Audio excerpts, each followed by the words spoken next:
you hunger for power, and by force of arms you will take it. Smith of Kitava is usually known for very high defense and armor, but what if we turn armor into a weapon? In this build, the shield is our main source of damage. The more armor it has, the more damage we deal. Before diving deeper into how this works, there is one more important thing. Since shield is the main weapon, we are free to choose any martial weapon. Why do we need this? Some weapons give strong static bonuses to the character, so we need something that empowers the build, not the damage. My choice is a unique two-handed giant maul. Normally it is a high physical damage weapon, but in this case the damage has no impact. Look at this modifier. Gain a random non-damaging shrine buff for 20 seconds every 10 seconds. This is exactly what we need. It guarantees that we are always under the effect of 2 shrines at the same time. You've seen shrines on maps before. They are precursor artifacts that give a guaranteed buff for a short time. So we can get the following buffs: increased attack speed and movement speed, life armor and energy shield, elemental resistances, life and mana recovery, immunity to all damage, all hits are critical, increased experience gain by 100%, and the same for item rarity. That's a pretty extensive list, and you will always have 2 of these buffs active at once. They all work great for farming, but one of them is especially strong. And it's the Acceleration Shrine buff. It massively boosts your map clear speed. This is how it looks in practice.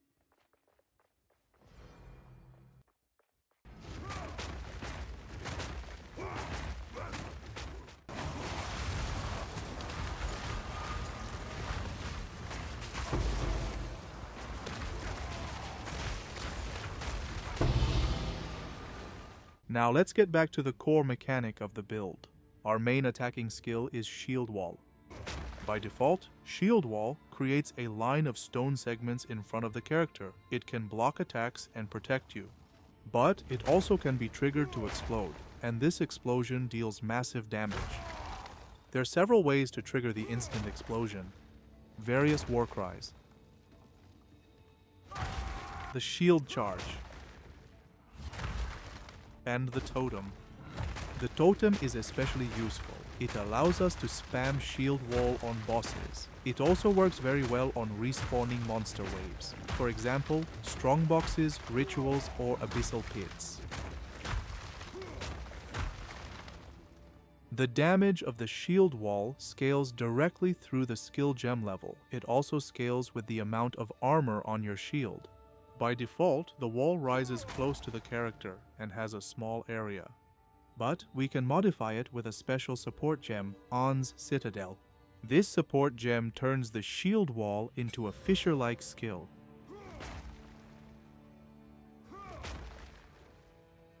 Once the skill has the fissure modifier, we can push it even further. We add another support gem, Kaom's Madness. This gem triples the fissure, covering a huge area in front of us.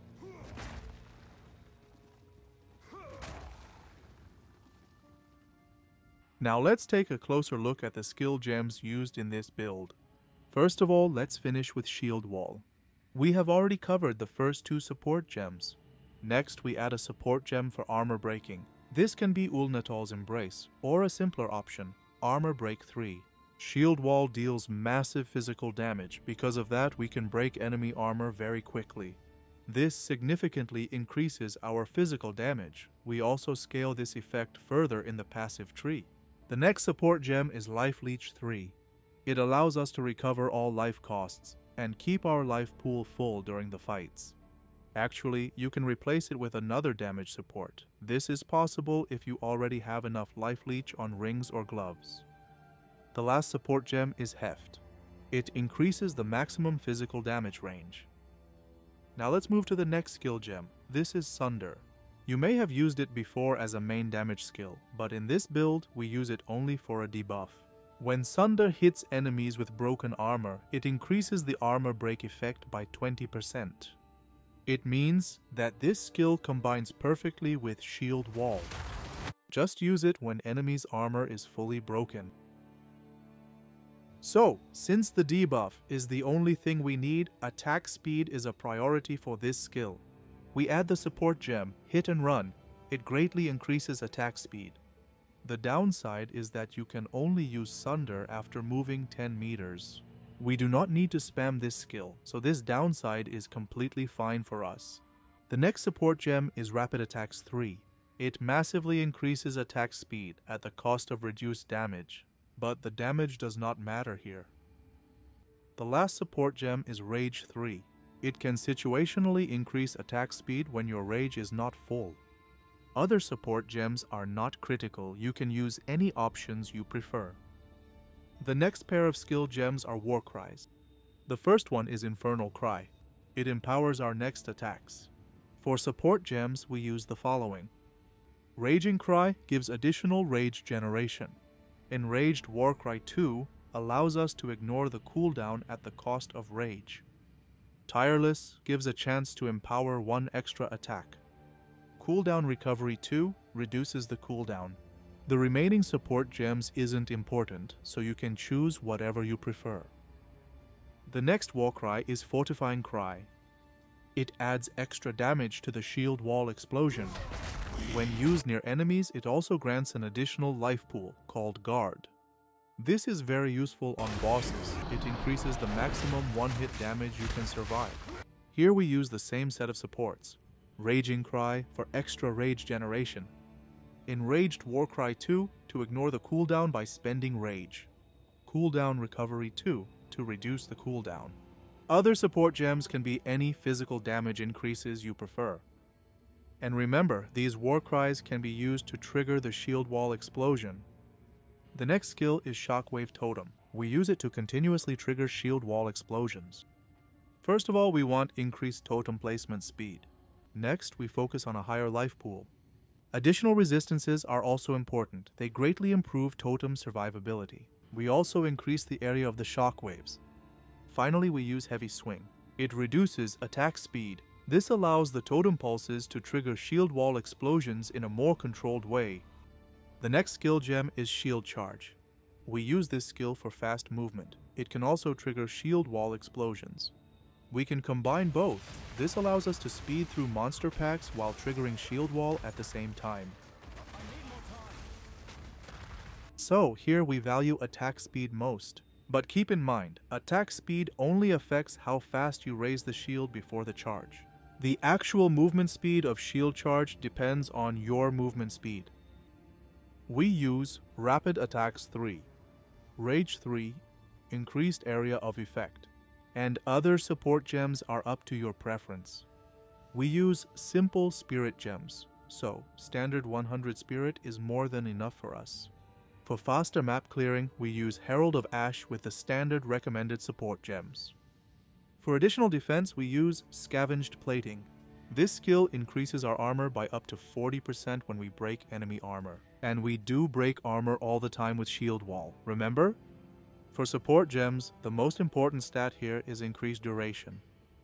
And since our main type of damage is physical, we actively use Rage, so here the Spirit Gem Berserk works best for us. It significantly boosts the effect of Rage, which additionally increases our physical damage. With the skill gem setup ready, let's move on to the passive skill tree. Now let's talk about why Smith of Kitava is such a strong choice for this build.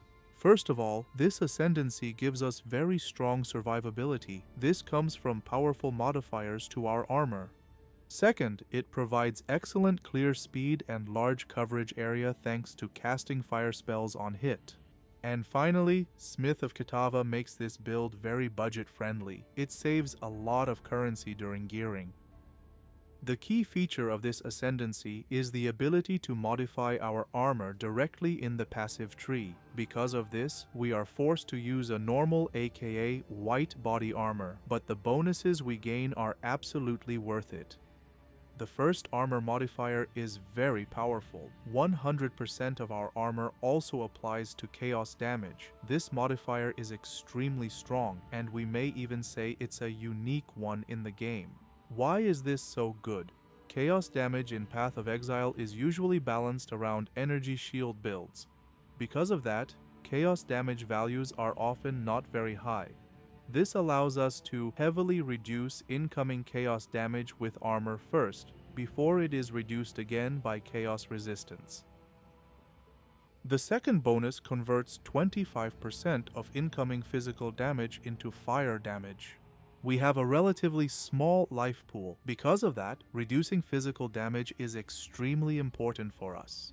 With this modifier, part of the physical damage is converted to fire damage. That damage portion is first reduced by armor, which is very effective, and then it is reduced again by our fire resistance. This is a very strong defensive layer.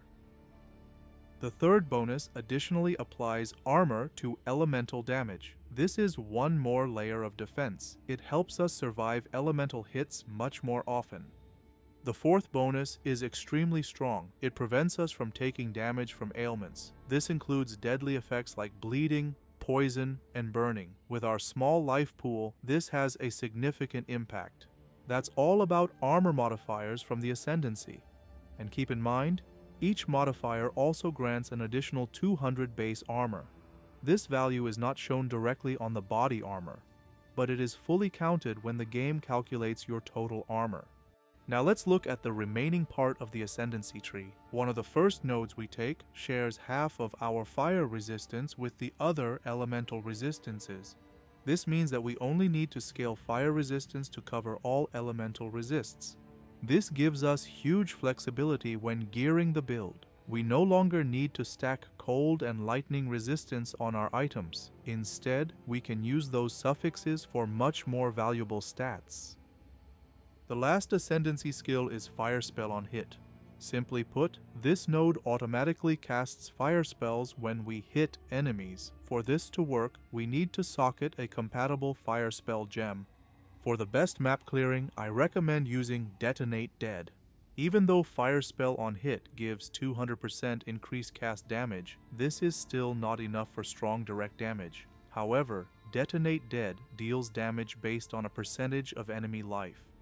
This means monster difficulty does not matter. The explosion damage always scales with the enemy's maximum life.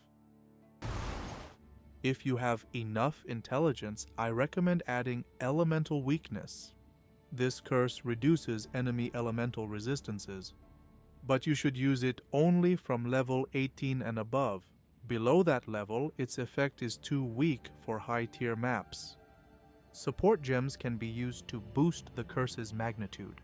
They also increase energy generation and energy recovery chance. Energy, in a nutshell, affects how often the triggered spell will be activated.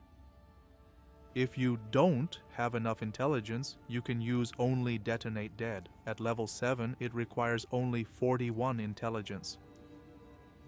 Now let's move on to the main passive skill tree. At the very start of the passive tree, we only focus on a small increase to melee damage and additional bonuses from our body armor. Next, it is extremely important to take protection against critical strikes. Critical hits can sometimes reach unexpectedly high damage values. In those cases, even a large amount of armor may not be enough. This node is very important for the build. If your build is lacking strength, you can also take the nearby node cluster that provides a large amount of strength. After that, we take a node that increases armor and recovers life based on prevented damage. The more damage you prevent, the more life this node regenerates for you. Optionally, you can further increase your base armor. This can be done by taking the node that adds armor based on the strength requirements of your gloves and boots. As usual for such builds, we don't use mana. I also strongly recommend taking the node that increases armor against projectile attacks. This significantly improves survivability on maps. Of course, we take a node that has become a classic for two-handed mace warriors. This node is Giant's Blood. It allows us to wield a two-handed mace in one hand. The downside is that it requires 3 times more strength. But for our build, this is not an issue. We use the unique Giant Maul. It requires only 342 strength. This is much lower than the strength requirements of most rare two-handed maces. Because of this, we focus on taking nodes that heavily increase strength. These nodes also provide additional bonuses that scale our build. The next node is less impactful, but still useful. It provides a general increase to armor and also improves how much armor applies to elemental damage. Since our main damage type is physical, we take nodes that increase our maximum rage. We also take nodes that allow us to generate rage very quickly. These nodes also help solve our stun resistance issues. Since we constantly break enemy armor with Shield Wall, it is a great choice to take nodes that increase the effect of broken armor. This node also applies the armor break effect to fire damage. This further boosts our overall damage, and as a nice bonus, it also grants additional fire resistance. To improve our movement speed, we take nodes that ignore the armor movement penalty from our body armor and shield. The remaining nodes further increase movement speed and grant immunity to certain slowing effects. We continue focus on scaling both movement speed and attack speed. We aim to take as many speed nodes as possible. Now we move to the main source of power in the passive skill tree. These are the nodes related to being surrounded. You may already be familiar with this mechanic from the previous patch. We need the unique helmet Viper Cap that reduces the number of enemies required for you to be considered surrounded. At the moment, the minimum number of enemies for this effect cannot go below 1. Because of that, helmets that reduce this requirement by more than 4 enemies are not useful for us. There are 2 areas in the passive tree that grant bonuses while we are surrounded. We are interested in all bonuses that provide increased attack damage, increased attack speed, additional armor, block chance, and movement speed. If you have enough passive points and your shield has more than 1000 armor, I recommend taking the node that increases damage based on the armor value of your shield. Additionally, I recommend using the same shield and maul for 2 different weapon sets. So we use the first weapon set for our main attacks, and the second weapon set is only for war cries. This allows us to heavily scale and speed up our war cries by investing tree point into the second weapon set.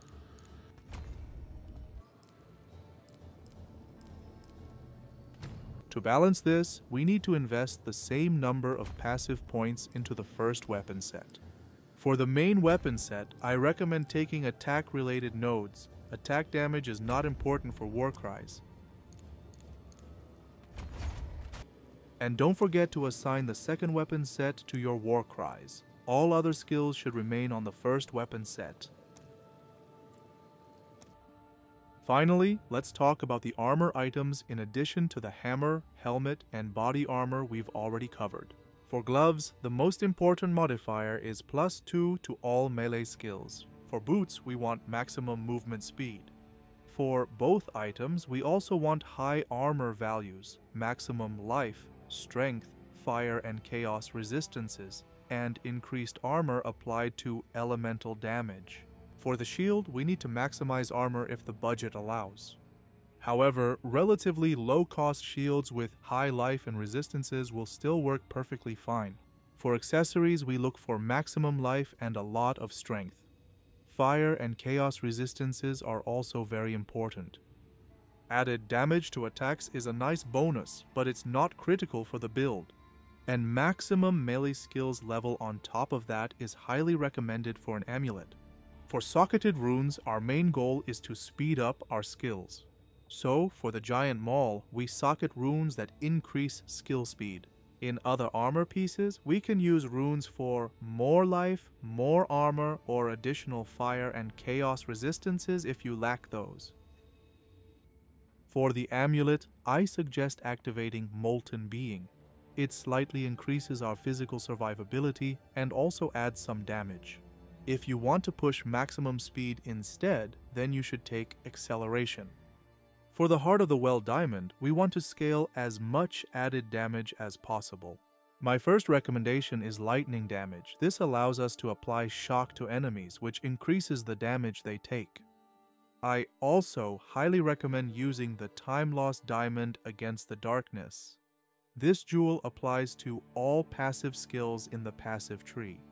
In our case, it works at full effectiveness. Just look at how many nodes it covers. This gives us a huge amount of bonuses, such as resistances or additional damage.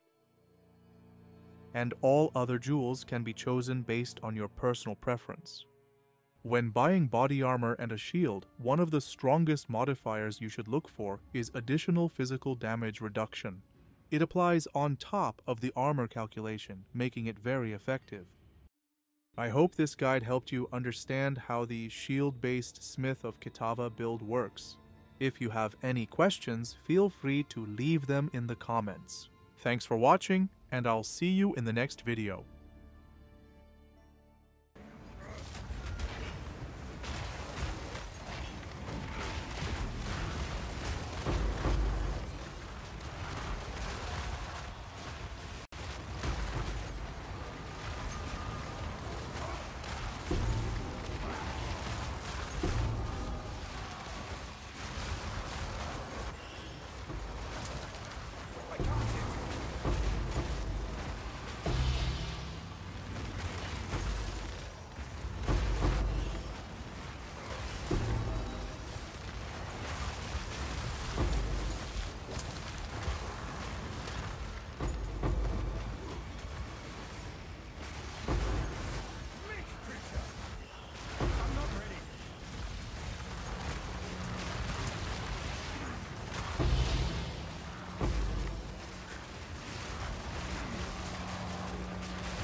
destruction!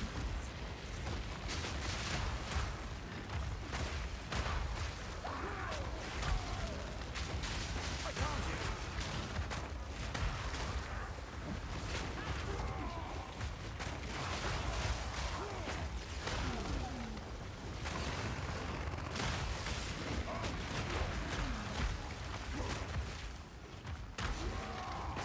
I'm not